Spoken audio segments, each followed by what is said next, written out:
हाँ तो प्यारे कप्तान, आज हम अर्थमेटिक को स्टार्ट करेंगे और ये हमारा फर्स्ट दिन रहेगा। ठीक है, यानी पहला दिन रहेगा और पहले दिन हम अर्थमेटिक के फर्स्ट चैप्टर यानी कि नंबर सिस्टम, जिसको हिंदी में हम बोल सकते हैं संख्या पद्धति, को प्रारंभ करेंगे। ठीक है, तो आइए संख्या पद्धति को प्रारंभ करने से पहले कुछ ऐसी चीजें हैं। ठीक है, तो एक तरीके से उसको हम कंसेप्ट बोल सकते हैं। ठीक है, तो ऐसा कंसेप्ट है, उस कंसेप्ट के बारे में हमारा जानना जरूरी होता है सवालों को करने से पहले। ठीक है, तो सबसे पहले हम बेसिक से चलेंगे। ठीक है, तो सबसे पहले कंसेप्ट को जानेंगे, उसके बाद में हम संख्या पद्धति को पढ़ना स्टार्ट करेंगे। तो ये भी संख्या पद्धति है, लेकिन उसका संख्या पद्धति का कंसेप्ट है। ठीक है, क्योंकि देखिए छत पे जाने से पहले, ठीक है ना, हमें जिस तरीके सीढ़ियों की जरूरत पड़ती है, उसी तरीके से सवालों को करने से पहले हमको उसके कंसेप्ट के बारे में पता होना चाहिए। तो ये आपकी कंसेप्ट क्लास होने वाली है। ठीक है, तो आइए देखते हैं। ठीक है, कंसेप्ट क्लास में क्या क्या चीजें जरूरी होती हैं। ठीक है, सवाल करने के तरीके जरूरी होते हैं, किस तरीके से सवाल करेंगे। ठीक है, उसका बेसिक पहले ही बना के तैयार कर दिया जाता है। ठीक है, ऐसी कुछ नंबर्स आते हैं, ठीक है ना, जिनको पहचानना मुश्किल होता है। ठीक है, पहले ही उन नंबर्स के बारे में बताया जाता है, कौन सा नंबर क्या होता है, उसके बाद में क्लासें स्टार्ट की जाती हैं। तो आपका फर्स्ट ये कंसेप्ट क्लास रहने वाला है। ठीक है, आइए देखिए।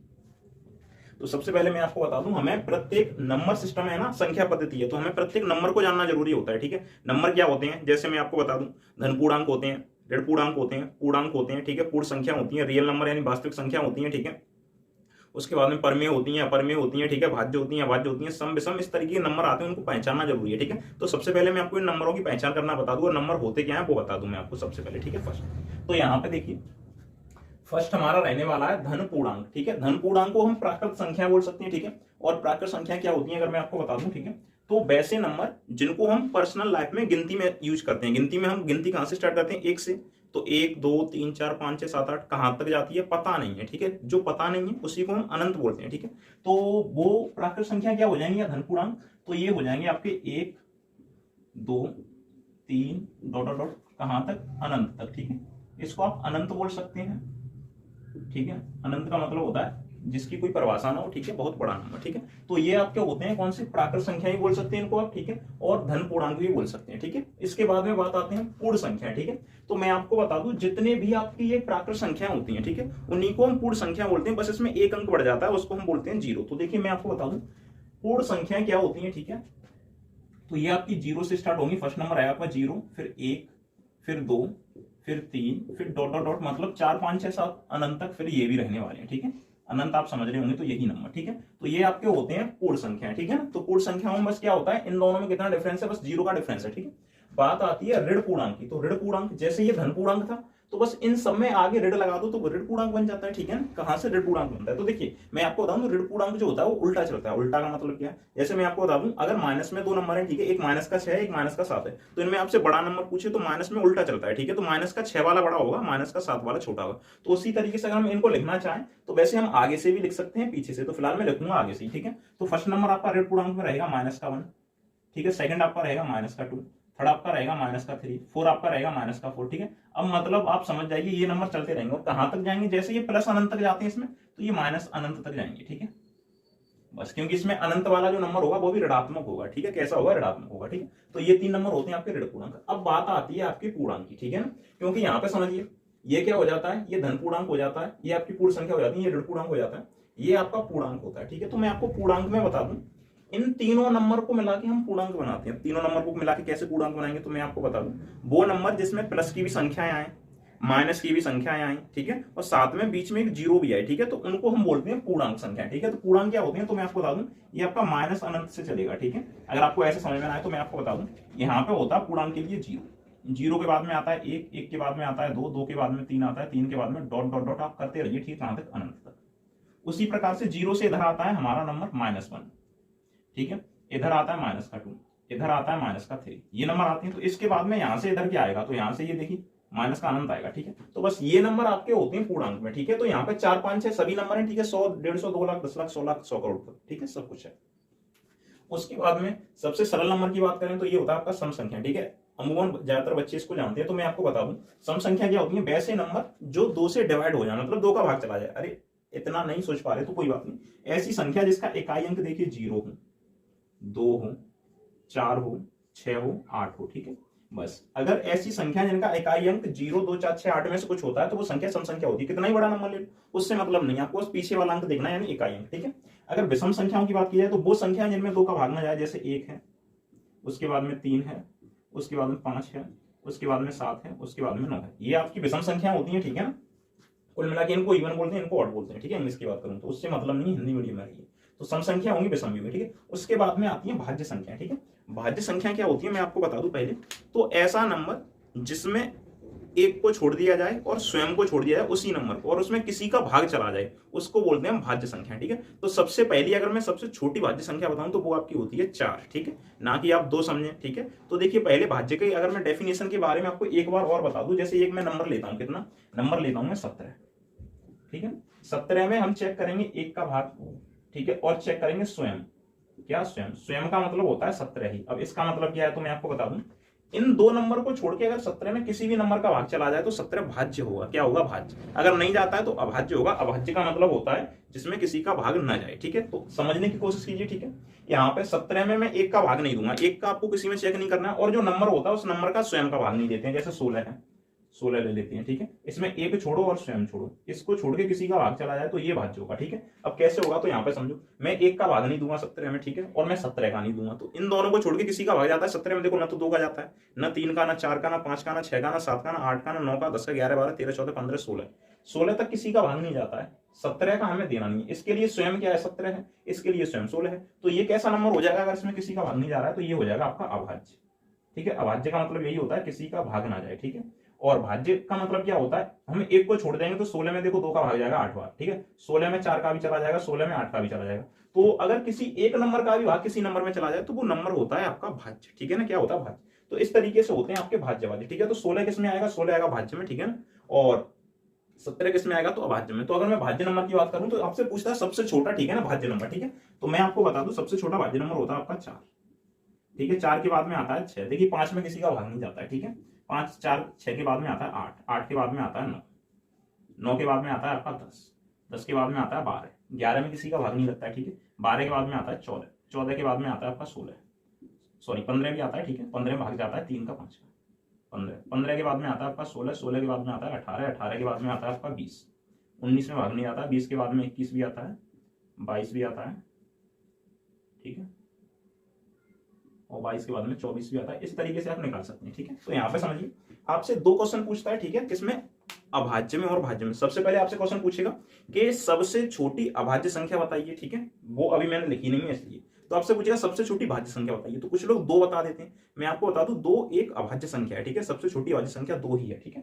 तो यहाँ पे देखिए भाज्य संख्या क्या होती है, तो ये 4 है, ये सबसे छोटी भाज्य संख्या, आपसे ये पूछेगा। आपसे एक और क्वेश्चन पूछेगा सबसे छोटी विषम भाज्य संख्या बताइए, विषम बतानी है और भाज्य भी। तो देखिए ये तो सम है, ये भी सम है, ये भी सम है, ये विषम है और भाज्य संख्या सबसे छोटी। तो कौन सा नंबर है सबसे छोटा विषम भाज्य संख्या, 9।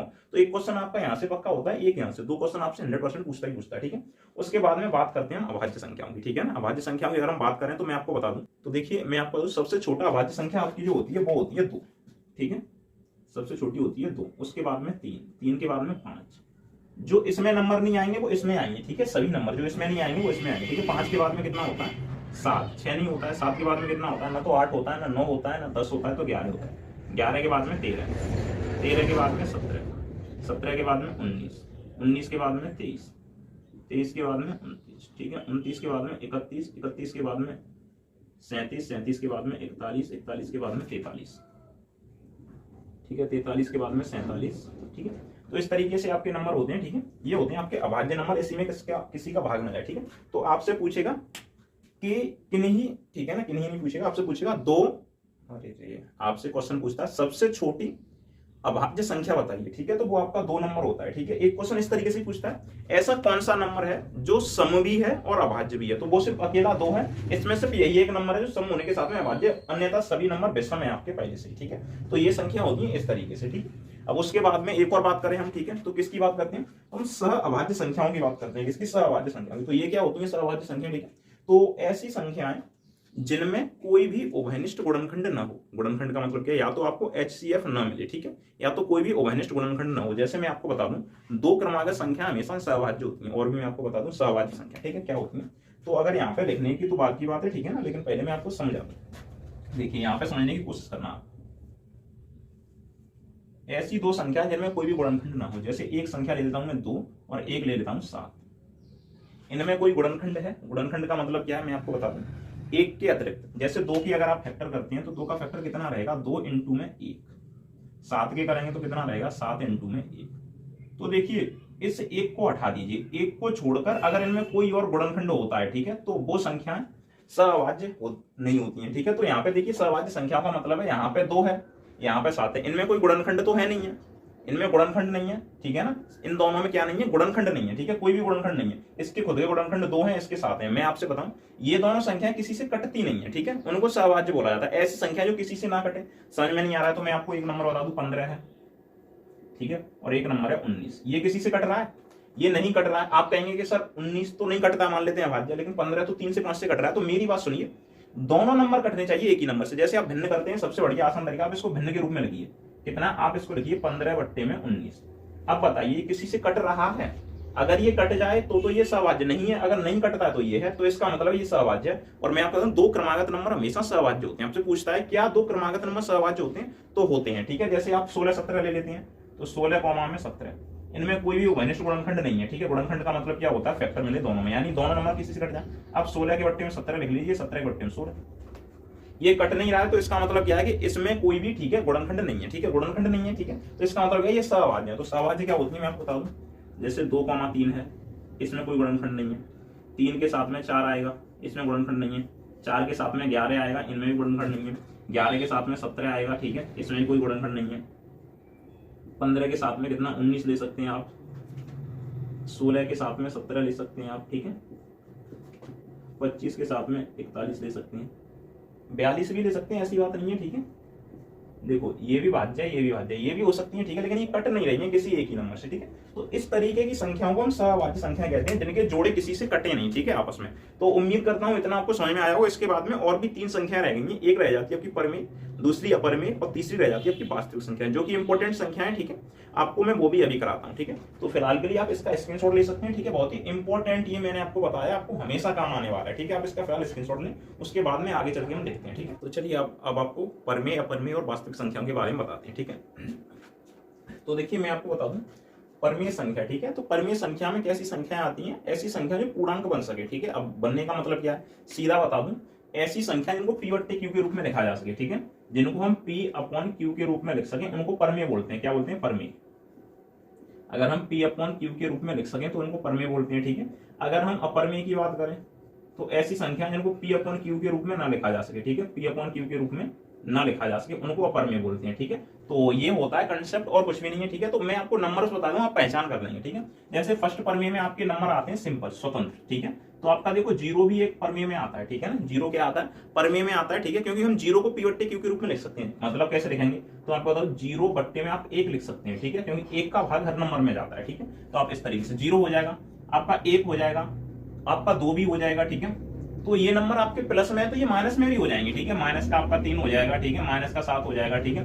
अगर पॉइंट में कोई नंबर है वो भी आपका परमेय में आता है। पॉइंट का मतलब क्या है? जैसे 4.5 है, 5.66 है, ठीक है, ये नंबर है तो ये भी आपका परमेय में आएगा, ठीक है। और भी नंबर आपके हो सकते हैं, ठीक है। रूट में अगर कोई नंबर है आपका, ठीक है, रूट में आपका ऐसे 16 है, ठीक है। और भी नंबर ले सकते हैं आप, रूट में आपका 25 है। इन नंबर्स का मतलब क्या है? देखो रूट 25 का मतलब 16 का मतलब होता है 4, तो ये नंबर 4 के बराबर है। क्या है? ये 4 के बराबर है, किसके? 4 के, ठीक है। और ये किसके बराबर है? तो ये 5 के बराबर है। तो आप इसको रूट 25 ना समझें, ठीक है। तो इसका मतलब 5 है, इसका मतलब 4 है, तो इसलिए ये किस में आ जाती है? परमेय में आ जाती है, ठीक है। अगर बात की जाए अपरमेय संख्याओं की, तो अपरमेय संख्याओं को हम, ऐसा होता है नंबर जिसको P/Q के रूप में ना लिखा जा सके। जैसे मैं आपको बता दूं, 0 आपका इसमें नहीं आता, आपके रूट में नंबर आते हैं इसमें। रूट में जैसे आपका 2 है, रूट में आपका 3 है, रूट में आपका 5 है, ठीक है। और मैं आपको बता दूं एक पाई होती है, पाई, इसको पाई बोलते हैं। ये एक अपरमेय संख्या होती है, ठीक है। लेकिन पाई की जो वैल्यू होती है 22/7, वो परमेय संख्या होती है। क्या होती है? परमेय संख्या। पाई की वैल्यू होती है 22/7, मैं यहाँ पे लिख दूंगा, तो 22/7 ये आपकी परमेय संख्या में आती है, ठीक है। फिलहाल मैं 4 और 5 को हटा देता हूँ, ठीक है। तो ये कंडीशन होती है, ठीक है। तो पाई अपरमेय में आती है। और भी नंबर्स हैं, ठीक है। जैसे मैं आपको बता दूं, अगर आप नंबर लेना चाहें तो आप नंबर ले सकते हैं, जैसे 7.333 ... आप ये समझिए इसका मतलब क्या है, ये 7 का तो है, इसके बाद ये 3 का है, ये चलता जा रहा है, मतलब यहाँ भी 3 का, यहाँ भी 3 का, ये कब तक चलता रहेगा, लाइफ टाइम तक चलता रहेगा, जब तक आपका अंत ना हो जाए, ठीक है, तब तक ये नंबर तो चलता रहेगा। अब ये नंबर चलेगा तो ये बहुत बड़ा नंबर है, ठीक है, वैसे बड़ा नहीं है, 8 से छोटा है, ठीक है, लेकिन ये चलता रहेगा, तो इसको अपर में गिना जाता है, जिसको हम काउंट ना कर सके, ठीक है।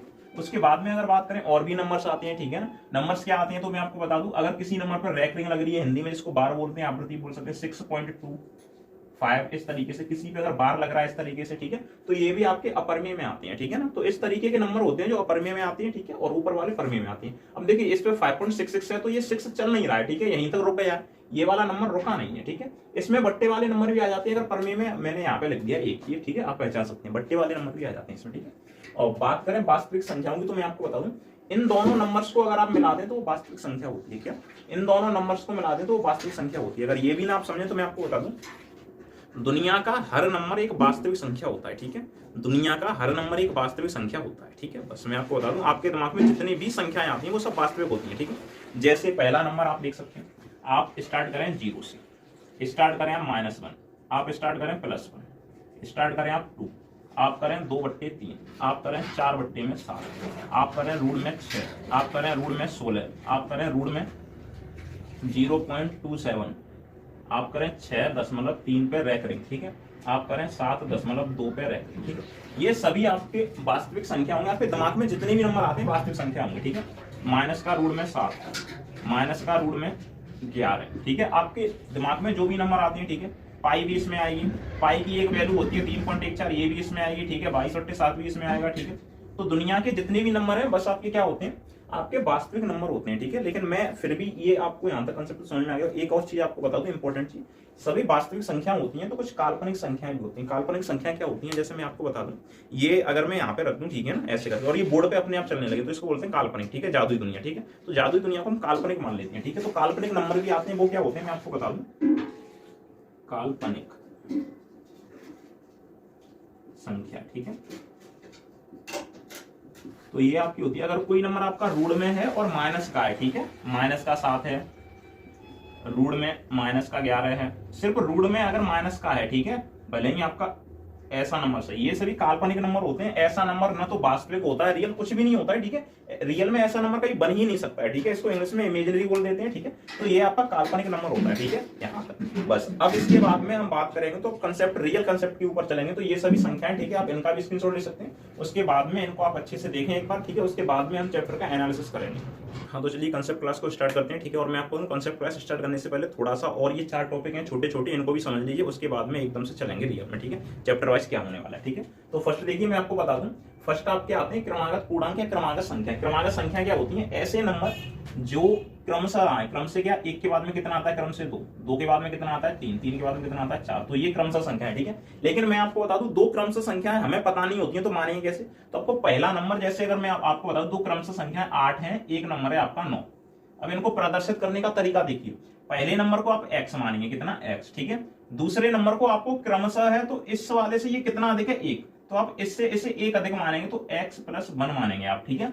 तो अगर आप 8 को x लिखते हैं, ठीक है, तो यहाँ पे ये 9 को आप क्या लिखेंगे, आप ये तो 8 है और इसमें 1 जोड़ देंगे तो ये 9 के बराबर हो जाएगा, ठीक है। तो इस तरीके से आप लिख सकते हैं। अगर क्रमागत 2 पूर्णांक आपसे बोलता है, क्योंकि देखिए जब क्वेश्चन करेंगे तब हमें पता थोड़ी ना होगा कि नंबर 8 है या 9 है, तो हम 8 को x मानेंगे और अगले क्रमागत पूर्णांक को हम क्या, x + 1 मानेंगे। अच्छा, अगला एक और हो, कितना हो, 10 हो, तो इसको हम x + 2 मानेंगे। एक और हो 11 तो हम x + 3 मानेंगे, ठीक है। और अगला हो तो आपको पता है x + 4, 5, इस तरीके से मानते रहेंगे, ठीक है। तो उम्मीद करता हूं आपको ये समझ में आया होगा, ठीक है। तो ये तो क्रमागत पूर्णांक होता है। उसके बाद में आता है क्रमागत समपूर्णांक, ये आता है क्रमागत समपूर्णांक। तो ये क्या होते हैं, जैसे पहली संख्या 0 है तो उसके बाद में कितनी आएगी, 2, उसके बाद में 4, उसके बाद में 6, फिर डॉट डॉट इसी क्रम में आएंगे, ठीक है। तो ये क्रमागत है और समयी है। देखो 2 के बाद 4, तो समय कितने का अंतर होता है, 2 का। तो उसी तरीके से अगर एक क्रमागत समपूर्णांक आपने ले लिया 16, तो अगला कितना आएगा, 18। इनको दर्शाएंगे कैसे, तो पहले क्रमागत पूर्णांक को आपको वही x दर्शाना है, ठीक है।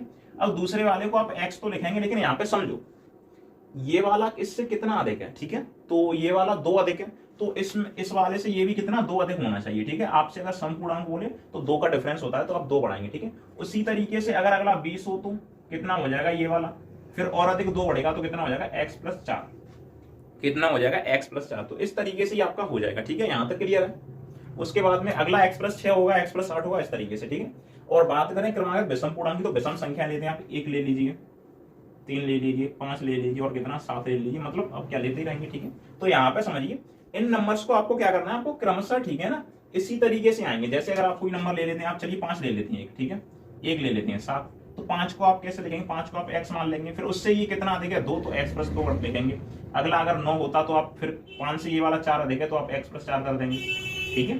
तो इस तरीके से आप ले सकते हैं, ठीक है। अगला एक्सप्रेस है तो इन दोनों को लेने का तरीका एक ही रहता है, क्योंकि डिफरेंस बराबर होता है, ठीक है, इस तरीके से। अब बात की जाए भाज्य अथवा अभाज्य संख्या की पहचान, ये एक इंपॉर्टेंट पार्ट होता है, हर किसी से आता नहीं है, लेकिन मैं आपको निकालने का एक तरीका बता देता हूँ, बहुत ही आसान, ठीक है। जैसे हम एक नंबर उठाते हैं, कितना हम नंबर उठाएंगे 42, कितना 42, ठीक है। अब ये पता करना है भाज्य है यानी, ठीक है। एक तो आप भाग लगा के देखिए सम संख्या तो भाज्य होती है, ठीक है, 2 को छोड़ के, तो ये भाज्य है, लेकिन लगाने का मैं तरीका बता रहा हूँ। आपको एक ऐसी संख्या देखनी है जो वर्ग हो लेकिन इतने से बड़ा हो, तो 42 से बड़ा कोई ऐसा नंबर है जो वर्ग है, तो मैं आपको बता दूं वो है 49 यानी 49, कितना है 49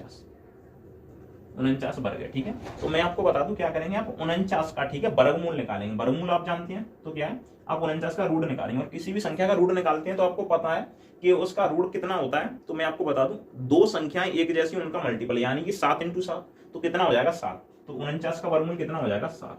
तो आपको 1 से लेके इस नंबर तक, ठीक है, जो भी नंबर आता है उस नंबर तक संख्याएं उठानी है, ठीक है। तो आप 7 तक संख्याएं उठाएंगे, ठीक है, उनका भाग इसमें लगा के देखेंगे। तो 1 से लेके 1 का भाग तो देखते ही नहीं है, तो पहला आप नंबर लेंगे 2, 2 का भाग इसमें चला जाएगा, तो ये कैसी है, भाज्य संख्या है, ठीक है। चलिए हटाइए, 3 का आप चेक करेंगे, 3 का जा रहा है तो भी ये भाज्य, ठीक है। किसी एक भी नंबर का चला जाए, 4 का भले ही नहीं जाता है फिर भी ये भाज्य, क्योंकि इनका जा रहा है। 5 का नहीं जाता है, कोई दिक्कत नहीं है, 6 का भी जा रहा है, 7 का भी जा रहा है, ठीक है। इन सब नंबर का जा रहा है, इन 2 का नहीं जा रहा है, लेकिन किसी एक का भी चला जाए तो भी वो संख्या क्या होती है, भाज्य। आप इतने इसके वर्गमूल से बड़ा नहीं देखेंगे। जैसे मैं आपको दूसरा नंबर ले लूं, मैं ले लेता हूं कितना 231, ठीक है। अब ऐसा नंबर ढूंढिए 231 से बड़ा हो, ठीक है, और क्या हो, पूर्ण वर्ग हो। तो मैं आपको बता दूं ऐसा कौन सा नंबर है, 15 का आपको पता है 225 वर्ग होता है, तो 16 का 256 होता है, इतने से बड़ा है, तो 16 का वर्ग होगा 256, ठीक है, 256। तो आपको 256 का वर्गमूल निकालना है, तो कितना होता है 16। तो आपको 1 से लेके 16 तक नंबर देखने हैं, उनका भाग देना है इसमें। जैसे अगर आप इसमें 1 का भाग देते हैं, ठीक है, कितने का, 1 का, तो उससे मतलब नहीं है, ठीक है। आपको 1 को छोड़ के किसी भी नंबर का, तो आप हमेशा 2 से स्टार्ट किया करें, तो 2 का तो नहीं जाएगा इसमें। अब 3 का चेक करें इसमें, ठीक है ना, 3 का चेक कर सकते हैं। जैसे 3 का 23 में देंगे, ठीक है। 3 का अगर विभाज्यता के नियम देखने हो तो मैं दूसरा वीडियो बना दूंगा, उसमें देख लेना, ठीक है। 3 का भाग देने के लिए आप सीधा 7 21 कितने बार जा रहा है, 7 बार, शेष फिर से बच रहा है 2, फिर से 21 हो जाएंगे, 7 21, तो ये 3 का जाता है इसमें 77 बार। तो इसका मतलब है कि ये संख्या कैसी होगी, भाज्य होगी, कैसी होगी, भाज्य होगी, ठीक है। तो इस तरीके से आप नंबर को पहचान सकते हैं। 3 का नहीं जाता तो आप 4 का देखते, 4 का नहीं जाता तो आप मतलब, और हाँ मैं आपको बता दूं, आपको अभाज्य संख्याओं से ही देखना होता है, आप भाज्य से मत देखिए, ठीक है ना, अभाज्य का ही देख लीजिए, ठीक है। तो इस तरीके से आपको देखना होता है, उसका वर्गमूल देखना है। जैसे और नंबर ले लें, 97 ले लेते हैं, तो ऐसा कोई नंबर है तो 100 है, 100 का वर्गमूल आपको पता है कितना होता है, 10 होता है। तो 1 से लेके 10 तक देखिए, तो इसमें आपको पहला नंबर 2 लेना है, फिर 3 लेना है, 3 के बाद सीधा 5 लेना है, 5 के बाद में आपको 7 लेना है, ठीक है, 7 के बाद में बस आपको 11 लेना है। तो ऐसे अभाज्य नंबर लेने हैं। तो देखिए इसमें 2 का भी नहीं जाता, 3 का भी, 5 का भी, 7 का भी नहीं जाता है, तो 11 का भी नहीं जाता, ठीक है। तो इसमें किसी का नंबर नहीं जाएगा, तो ये अभाज्य नंबर हो जाएगा। कैसा हो जाएगा, ये एक अभाज्य संख्या हो जाएगी, ठीक है, अभाज्य। तो इस तरीके से आप इन चारों चीजों की पहचान कर सकते हैं, ठीक है ना। तो ये बहुत ही कंसेप्चुअल चीज है, ठीक है, इस तरीके से। तो चलिए आपको अब नेक्स्ट प्रश्न कराते हैं, ठीक है, उसमें क्या होने वाला है कंसेप्ट में। तो चलिए फर्स्ट कंसेप्ट को शुरू करते हैं। फर्स्ट कंसेप्ट हमारा रहने वाला है जो क्रमागत संख्याएं होती हैं उनके योग पर आधारित प्रश्न, जैसा कि आप ऊपर देख सकते हैं, ठीक है। तो मैं कुछ आपको संख्या देता हूं पहले, ठीक है ना, उसके बाद में उनका योग निकालेंगे। जैसे कुछ संख्या ले लेते हैं फर्स्ट में, ठीक है। फर्स्ट हमारा है 1 2 3 डॉट डॉट डॉट, आप समझ गए होंगे कहां तक है, नंबर 60 तक, ठीक है। दूसरा वाला हम ले सकते हैं, ठीक है। जैसे आप ले लेंगे 30 से लीजिए 30, 31, 32 डॉट डॉट डॉट कहां तक, 50 तक, ठीक है। थर्ड आप ले लीजिए 40, 41, 42, 43 डॉट डॉट डॉट कहां तक, आप ले लीजिए इसको 70 तक, ठीक है। इस और आप चौथा नंबर ले सकते हैं 20 है, 25 है, 30 है। अगला आपको पता है 35 आएगा, डॉट डॉट डॉट कितने तक, 40 तक नहीं है तो बहुत छोटा हो जाएगा, 400 तक लीजिए, ठीक है। और 5 एक और ले लेते हैं, ठीक है। आप ले सकते हैं कितना है, 10 है, 20 है, 30 है, डॉट डॉट डॉट ये मान लीजिए हम लेते हैं 500 तक, ठीक है। तो इन सब का योग निकालना है हमें, ठीक है, इन सब का योग निकालना है। ये क्रमशः संख्या है, ठीक है। देखिए क्रम से क्या है, इसमें एक का क्रम है, इसमें भी एक का क्रम है, ठीक है। और जो क्रम होता है उसको सार्वंतर बोलते हैं। इसमें अंतर कितने का, एक का, इसमें कितने का, एक का, इसमें कितने का, एक का, इसमें कितने का, 5 का, इसमें कितने का, 10 का, ठीक है। तो इन अंतरों को हम सार्वंतर बोलते हैं, ठीक है ना। तो सबसे पहले मैं आपको बता दूं, आपको इनका योग निकालना है। तो योग निकालने के लिए आपको सबसे पहले क्या पता होना चाहिए, इसमें पद कितने हैं। तो देखिए 1 2 3 4 5 6 7 8 9 10 11 12 पता नहीं है पद कितने हैं। तो मैं आपको सबसे पहले जो पद होते हैं, पद को हम इंग्लिश में नंबर बोलते हैं, नंबर को हम एन लिखते हैं, ठीक है। तो आप पद निकालेंगे, सबसे पहले पद निकालेंगे, ठीक है। पद का मतलब आप एन निकालेंगे, ठीक है। और आप एन कैसे निकालेंगे, तो उसके लिए मैं आपको सूत्र बता देता हूं, ठीक है ना। एन कैसे निकालना है, तो सबसे पहले मैं आपको हिंदी में सूत्र लिखता हूं, ठीक है। तो आपको सूत्र क्या रहने वाला है, आप यहां पे लिखेंगे अंतिम पद,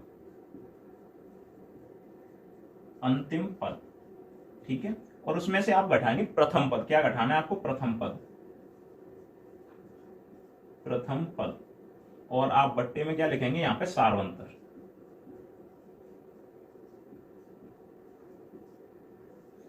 ठीक है। और उसके बाद में जब इसको आप सॉल्व करेंगे तो आप उसमें +1 ऐड करेंगे, ठीक है। आपको +1 ऐड कर देना है, ठीक है। +1 आपको ऐड करना है यहाँ पे +1, ठीक है। तो उसके बाद में आपका निकल आएगा, ठीक है। तो +1 ऐड करते ही आपका निकल आएगा, ठीक है। तो आपका पद निकल आएगा। तो मैं पहले आपको पद निकाल के बता दूं, ठीक है। उसके बाद में मैं आपको फिर इसका योग कैसे निकालेंगे वो बताता हूँ, ठीक है। तो आप पहला नंबर ले सकते हैं ये वाला, ठीक है। इसके अगर मैं पद निकालू, ठीक है, तो आप n निकाल सकते हैं पद, जैसे। तो यहाँ पे अंतिम पद है। अंतिम पद क्या होता है, जो आपको लास्ट में दिखाई देगा कितना है, 60। तो आप यहाँ पे लिखेंगे 60। फिर माइनस प्रथम पद है, तो प्रथम पद इसका कितना, पहला पद 1 है, तो 1 बट्टे में आपको यहाँ पे लिखना है सार्वंतर। क्या लिखना है, सार्वंतर लिखना है। सार्वंतर कितना है, इन सबके बीच का अंतर देखिए कितना है, तो अंतर इनके बीच का है। आपको हमेशा सेकंड नंबर में से फर्स्ट वाला नंबर घटा देना है। तो 2 में से 1 जाएगा तो 1, ठीक है। तो ये आपका सार्वंतर हो जाएगा 1। और इस सब को सॉल्व करने के बाद में आपको क्या, +1 ऐड करना है। तो 60 में से 1 जाता है तो कितना बचेगा, 59। और 59 में बट्टे में 1 है, +1 है। तो आप यहां से देखिए 59 में आप 1 जोड़ेंगे, मतलब मेरी बात समझिए, 59 में 1 का भाग देंगे तो 59 ही तो रहेगा, और +1 है, ठीक है। तो कितना हो जाएगा, 59 और 1 60। तो इसका मतलब है इस श्रेणी में आपके 60 पद हैं, ठीक है। कितने पद हैं आपके, 60 पद हैं इस श्रेणी में, ठीक है। तो देखिए इस श्रेणी में आपको पता चला 60 पद हैं। और पद कैसे निकालेंगे, आप इस सूत्र के द्वारा निकालेंगे, ठीक है। डायरेक्ट आपको निकालना है, स्पीड में निकालना है। फिलहाल तो हम स्लो स्लो कर रहे हैं आपको समझाने के लिए, ठीक है। बात करें अब इसमें योग निकालना होता है, हमें क्या निकालना होता है, योग। तो यहाँ पे देखिए योग निकालना है इसी श्रेणी का, ठीक है। क्या निकालना है, योग। तो मैं आपको बता दूं आप योग कैसे निकालेंगे, ठीक है ना। आपको योग कैसे निकालना है तो आप वो देखिए। तो आप यहां पे लिखेंगे प्रथम पद प्लस अंतिम पद, अंतिम पद। और इसमें आप लिखेंगे बट्टे में 2, और लास्ट में चल के आपको इसमें गुणा कर देना है n का। n क्या है, n पदों की संख्या है, ठीक है। इस तरीके से आपको करना है, ठीक है। तो आप करेंगे तो कैसे करेंगे मैं आपको बता दूं। प्रथम पद क्या होता है मैं आपको बता दूं, ठीक है। तो प्रथम पद आप इसका उठाएंगे, पहला पद है आपका 1, ठीक है। तो आप यहाँ पे लिखेंगे 1 प्लस अंतिम पद कितना है, तो आपने अभी निकाला था 60 है इसका, ठीक है। उसके बाद में कितना है, 2 का भाग देना है, और इसमें गुणा करना है आपको किसका, नंबर जो n है। n का मतलब कितना है, कितने पद है, 60। तो 60 का गुणा कीजिए, ठीक है। इससे आप इसको काट सकते हैं, कितने बार कट जाएगा, 30 बार, ठीक है। तो यहां से कितना आ जाएगा, 60 और 1 61, इनटू में कितना आ जाएगा, 30। आप इन दोनों का गुणा कर लें तो 0 का 0 आएगा, ठीक है। 3 का 1 में करेंगे तो 3, और 3 का 18 में करेंगे, 6 में करेंगे तो 18। तो योग निकल के आएगा आपका 1831, ठीक है। तो आप उम्मीद है इन दोनों सूत्र को सबसे पहले आपको क्या करना है, इन दोनों सूत्रों को आपको पहले याद कर लेना है, ठीक है। और मैं आपको इसकी शॉर्ट फॉर्म बता देता हूं, ठीक है। शॉर्ट फॉर्म क्या होती है, इसकी भी और इसकी भी, ठीक है। तो शॉर्ट फॉर्म अगर मैं लिख दूं पद निकालने के लिए, तो पद को हम बोलते हैं n। यहाँ पे दोनों की शॉर्ट फॉर्म लिख देता हूं मैं, ठीक है। इतने में समझ जाना, बहुत ही आसान है। पद को हम बोलते हैं n, ठीक है, बराबर। उसके बाद अंतिम पद को हम बोलते हैं, या तो आप an बोलिए अंतिम पद को, ठीक है। और नहीं बोल सकते हैं तो आप l बोलिए, क्या l। तो अंतिम पद को बोलते हैं l, और माइनस प्रथम पद को बोलते हैं a, और बट्टे में यहाँ पे सार्वंतर को बोलते हैं d, मतलब अंतर कितने का, ठीक है। और बाद में +1 कर देना है। तो आप इस सूत्र को याद रख सकते हैं, छोटा सा, ठीक है। n बराबर l minus a upon D, ठीक है। आपको इनको ध्यान रखना चाहिए। l क्या है आपका, l आपका अंतिम पद है। प्रथम पद क्या है आपका, प्रथम पद आपका a है, ठीक है ना। और उसके बाद में सार्वंतर क्या है, d +1 तो होता है, ठीक है। उसके बाद में अगर आपको योग निकालना है, योग को हम Sn बोलते हैं। S का मतलब होता है सम, n का मतलब होता है नंबर। तो ये सफिक्स में होता है, सम ऑफ नंबर, ठीक है। तो इसके लिए आपका सूत्र क्या रहने वाला होता है, तो प्रथम पद है, प्रथम पद को क्या लिखते हैं, a प्लस अंतिम पद को आपको पता है l लिखते हैं, अपॉन में यहाँ पे क्या 2 है तो 2 ही रहेगा, और मल्टीपल में क्या है n। n का मतलब है पदों की संख्या, ठीक है। तो आप इन दोनों सूत्रों को याद रखिए, ठीक है। उसके बाद में आप आसानी से इन दोनों क्वेश्चन को निकाल सकते हैं बड़े ही आराम से, ठीक है। तो इतना सा रहने वाला है। फिलहाल आप इसका स्क्रीनशॉट ले लें। तो मैंने उसको तो हटा दिया, ठीक है ना। उसके बाद हम सेकंड, ठीक है, जो सेकंड साड़ी है इसका योग निकालेंगे, ठीक है। तो सबसे पहले योग निकालेंगे, आपको ये सूत्र याद रखना है। सबसे पहले आप नंबर निकालेंगे, इसमें नंबर का मतलब क्या है, एन निकालेंगे आप, ठीक है। तो अब आप इसको डायरेक्ट थोड़ा फास्ट करें, ठीक है। नंबर का मतलब क्या होता है, अंतिम पद होता है एल। एल क्या है आपका 50, ठीक है। तो 50 लिखेंगे यहाँ पे माइनस ए का मतलब प्रथम पद कितना है 30, बट्टे में डी है, डी का मतलब सारवंत, सारवंत का मतलब इसमें से घटा लो कितना है, एक का ही है, एक, और प्लस 1 है बाद में, ठीक है। इसको ऐसे कर दो बस। तो कितना आएगा, 50 में से 30 जाएगा, आपको पता है कितना होता है 20, बट्टे में कितना एक, और ये कितना प्लस 1, ठीक है। तो एक का भाग 20 में देंगे तो कितना रहेगा 20 और प्लस 1, तो कितना हो जाएगा 21। तो देखिए अब ये फास्ट निकला, जल्दी निकलेगा और भी जल्दी निकलेगा, सेकंडों में निकलेंगे ये, ठीक है। उसके बाद में आपको योग याद करना है, तो योग को आप बोलते हैं एस एन। एस एन के लिए सूत्र क्या है, ठीक है। तो ए का मतलब प्रथम पद, तो इसमें प्रथम पद कितना आपका 30 है, तो आप लिखेंगे यहाँ पे 30, ठीक है, प्लस उसके बाद में एल, अंतिम पद कितना है इसमें 50 है, तो आप यहाँ पे क्या लिखेंगे 50, बट्टे में क्या है 2 है, तो आप 2 लिखेंगे। उसके बाद में नंबर ऑफ एन कितना है 21, तो आप 21 लिखेंगे, ठीक है, इनटू में रहेंगे यहाँ पे। तो देखिए 50 और 30 कितना होता है 80, बट्टे में कितना है 2 और गुणा में कितना है 21। तो पहले इससे इसको काट दो ना आप, कितने बार 40 बार। अब बाद में आपको 40 का 21 में गुणा करना है, ठीक है। तो देखो एक जीरो है तो जीरो तो रहेगा, ठीक है। 21 चौके कितने होते हैं 84, ये हो गया आपका 840, ठीक है। तो आप इस तरीके से आप सेकंडों में निकाल सकते हैं। आप क्यों घंटों ले रहे हैं इसके लिए, तो फास्ट तरीके से आप सूत्र याद रखें, ठीक है, निकाल सकते हैं, ठीक है। सूत्र याद करने के लिए ज्यादा वो भी नहीं है, आप उसको याद रखें। अंतिम पद में से आप प्रथम पद घटाइए, बट्टे में क्या सारवंतर लीजिए, प्लस 1 कर दीजिए, ठीक है। प्रथम पद में अंतिम पद जोड़िए, उसके बाद में 2 का भाग दीजिए और बाद में नंबर जितने हैं उसका गुणा कर लीजिए यहाँ से निकाल के, ठीक है। तो इतना सा रहने वाला है। चलिए इसके बाद में इसको निकाल के दिखाते हैं, इसको भी निकाल के दिखाते हैं, इसको भी निकाल के दिखाते हैं, ठीक है ना। अभी देखिए तो आप नेक्स्ट देखिए, ठीक है। यहाँ पे कितना है, ये 40 से लेके 70 तक है, ठीक है। तो आप सबसे पहले n निकालना है, नंबर कितनी, तो आप लिखेंगे n बराबर कितना है l। l का मतलब है ये वाला पद कितना है 70, माइनस इसमें से आप ये वाला प्रथम पद घटाएंगे कितना है 40, बट्टे में कितना है सारवंतर का भाग देंगे, 41 और 40 में कितने का अंतर है 1 का, ठीक है। और बाद में आप प्लस 1 कर देंगे बस। 70 में से 40 जाएगा तो कितना 30, बट्टे में कितना है 1 प्लस 1, ठीक है। तो 30 में 1 का भाग देंगे तो 30 और ये प्लस 1 है तो कितना हो जाएगा 31 पद है, ठीक है। उसके बाद में आप एस एन निकालेंगे तो एस एन बराबर कितना हो जाएगा, यहाँ समझिए ए का मतलब है प्रथम पद, आप प्रथम पद लेंगे 40, फिर आप फिर से अंतिम पद लेंगे, अंतिम पद कितना 70 है, जोड़ देंगे 2 का भाग कर देंगे और इसमें गुणा कर देंगे एन का, एन आपकी 31 है इसमें, तो आप 31 का गुणा करेंगे तो 40 70 कितना होता है 110, बट्टे में 2 और कितना आपको गुणा करना है 31 का, तो 2 से इसे काटिए 55 बार, तो ये कितना हो जाएगा 55 इंटू में कितना है 3 तो आप इसका गुणा कीजिए, ठीक है। तो 55 एकम कितने होते हैं, 55 की 5 हासिल क्या हो जाएगी 5, ठीक है ना। 55 दिया 165 और 5 कितने होते हैं 170, तो ये आपका हो जाएगा, ठीक है। इतना सा आसान है और कुछ भी नहीं है, ठीक है। छोटे छोटे से सवाल, ठीक है। इस क्वेश्चन को अगर सॉल्व करें तो मैं आपको सबसे पहले आप n निकालेंगे, चौथे क्वेश्चन की बात कर रहा हूं, हम इसका सॉल्यूशन निकालें, ठीक है। तो आप n निकालेंगे तो n बराबर क्या होता है, इसमें से इसे घटाइए, ठीक है। 400 माइनस कितना है 20, सारवंतर का भाग दीजिए, इन दोनों में कितने का अंतर है 5 का है, ठीक है। तो 5 का भाग करेंगे और प्लस 1 कर देंगे, ठीक है बस। तो 400 में से 20 जाएंगे तो कितना 380, बट्टे में 5 प्लस कितना है 1, तो 380 5 से काटो तो ये कटेंगे 38 दूनी 76 बार प्लस कितना 1, तो n की वैल्यू आएगी आपकी 77, ठीक है। किसी भी संख्या को अगर आपको 5 से काटना है, मैं आपको बता दूं, जैसे आप एक नंबर लेने कितना है 30, आपको इसे 5 से काटना है, ठीक है।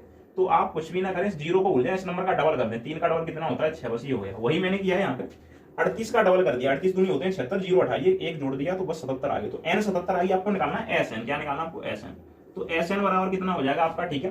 तो प्रथम पद अंतिम पद, तो प्रथम पद कितना है इसका 20 है, अंतिम पद कितना है 400 है, बट्टे में कितना आपको 2 लिखना है, पदों की संख्या कितनी है 77 है, ठीक है। कितनी है 77 है इसमें, ये निकलिए, ठीक है। तो 20 और 400 कितने हो जाएंगे, पूरा 420, बट्टे में कितना है 2 और इंटू में कितना है 77, इससे इसे काटो, 2 का भाग दोगे तो आधा कर दो, कितना 210 हो जाएगा, ठीक है। यहाँ पे जगह नहीं, इधर कर दो तो कितना हो जाएगा 210 हो जाएगा, ठीक है, ये वाला, और इंटू में कितना है 77। तो यहाँ पे देखिए ये जीरो है तो एक जीरो लगाइए, 21 का गुणा कीजिए आप 77 में, तो 21 सत्ते 147 की 7 होती है, यहाँ से हो जाएगी 14, 21 सत्ते फिर से 147 होते हैं, 147 में अगर आप 14 जोड़ते हैं तो कितना हो जाएगा 161, तो 16,170 इसका योग निकलेगा, ठीक है। तो इतना सा क्वेश्चन है। चलिए 5वें क्वेश्चन का भी निकाल के दिखाते हैं आपको।